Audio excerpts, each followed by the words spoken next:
Hello college algebra student, this video is for chapter 5.8, modeling using variation.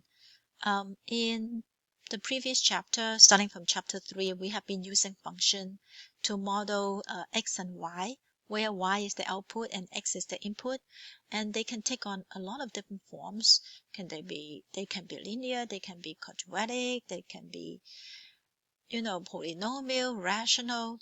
So they're very complex and it covers everything, like a lot, except for the one that we're going to cover in chapter 6.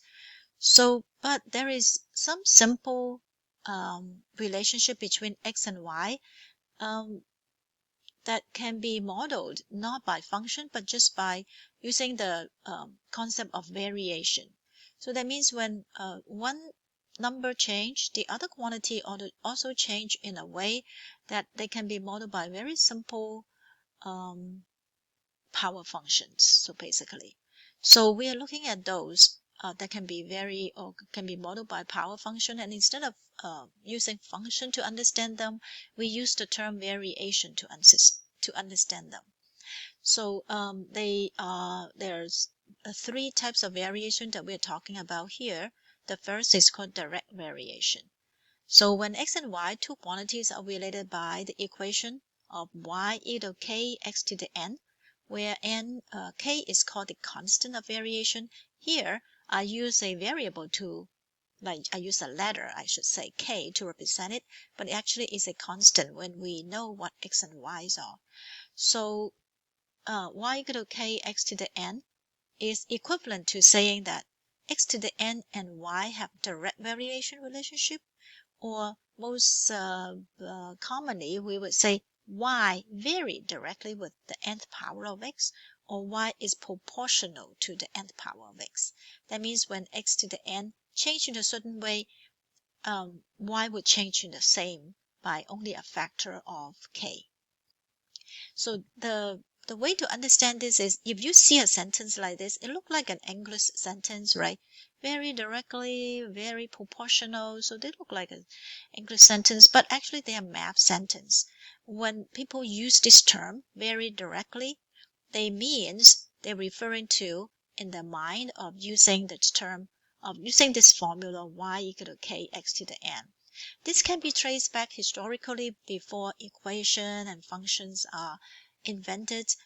When mathematician was doing mathematics, they used sentences like this, so that they're still using it, but you can tell that these are not just English sentence but math sentence. When people say this word, you directly can write this down: y equal to k x to the n. If people say y is proportional to the nth power, you write y equal to k x to the n. Then you might ask, Miss Chen, what is k? K is a constant, but what is it? So you will find k by using a set of x and y. Here, before I talk about how to solve direct variation problem, one important observation you should see is all direct variation graph are linear that passes through 0, 0. If you are to graph x and y, and you see that the line passed through 0, 0, instead of using a linear function to model it, you can also use direct variation. So how do I solve a direct variation problem? So first is we'll identify which one is x and which one is y, because it's important to know that the form of the equation is y equal to k x to the n. So you use one set of data, use one set of x and y to determine k. By plugging in on both sides, the only unknown is k, so you'll find k. Then you write the equation out. At step 3, you actually know k and you have the equation.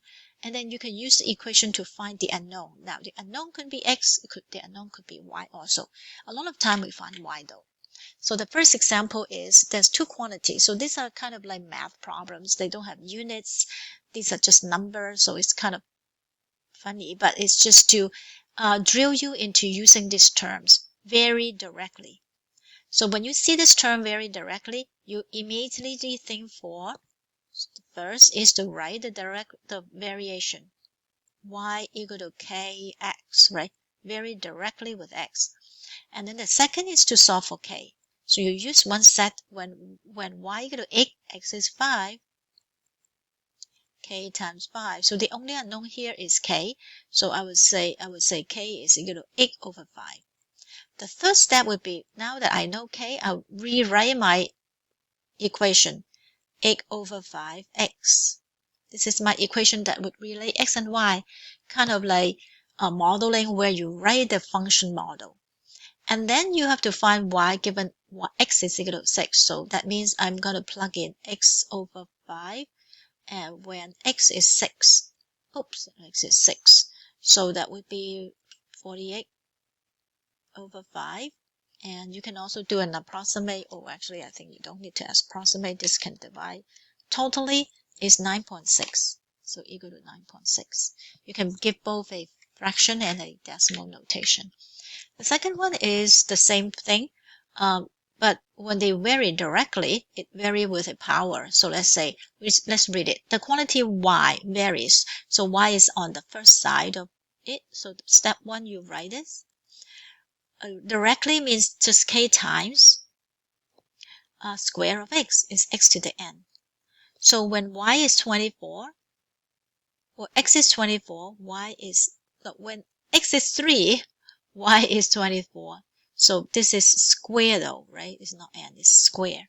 So I do square, so k would be k times 9 equal to 24. And I need to solve for k, so I divide, right? 24 over 9. That would be 8 over 3 if I simplify it, equal to k. So this is solving for k. The third is to write the equation y is equal to 8 over 3 x squared. That's the equation that we laid them. And then the last step is usually to find out what one of the variable is. So in this case, I have x given, so it will be 4 squared 16. So just put in the calculator. 8 times 16 is 128. 128 over 3, or divided by 3, 42.7. 42.7. Okay, like that. So that is direct variation. There is another variation, inverse variation, and then the last one is joint variation. So let's go through inverse variation. So in direct variation, we have y equal to k times x to the n. Inverse variation would be y equal to k over x to the n. This, when we use the inverse here, is different from the inverse of function. It's really just the reciprocal. Okay, so the reciprocal of x to the n. So you don't say k times x to the n. Whenever you see that this sentence, xn and y have inverse variation relationship, or vary inversely, so this is the keyword, not directly but inversely, then you write this formula. So how do you solve inverse variation problem? Very similar to direct variation. You have to write the equation out, write the format out, and then determine the constant of variation. After you determine the constant variation, to do it, you use sets of x, y, and whatever, x and y. Use x and y, plug it in to solve for k, and then you write the equation out and you use the equation to find unknown. So very similar to before. So example 1, a quantity y vary inversely with x. So in step 1, you write a model, which is k over x. They didn't say what power, so it will be x. And then you have to solve for k by using one set of x and y. So it will be k over 9 times 9 on both sides. K is 72. So I solve it. The third step would be rewrite it. 72 over x. So this is the full formula with the k solved, and I'm ready to use it. They want to find y when x is 4. So 72 divided by 4 is 72 divided by 4, I think it's 18. Yeah, it's 18. That's the exact value. The next one is when you are very inversely with a square root. Okay, look at y very inversely. Inversely means divide, right? So first step, you have to write y equal to k. Is it divide over x? No, over square root of x. So this is the direct translation. The first sentence is always like that. The second is use a set of x and y. When y is 8, k would be square root of 9. So equal to k over square root of 9. So that means if you solve for k is equal to 8 equal to k over 3, right? So k is equal to 3 times 8, 24.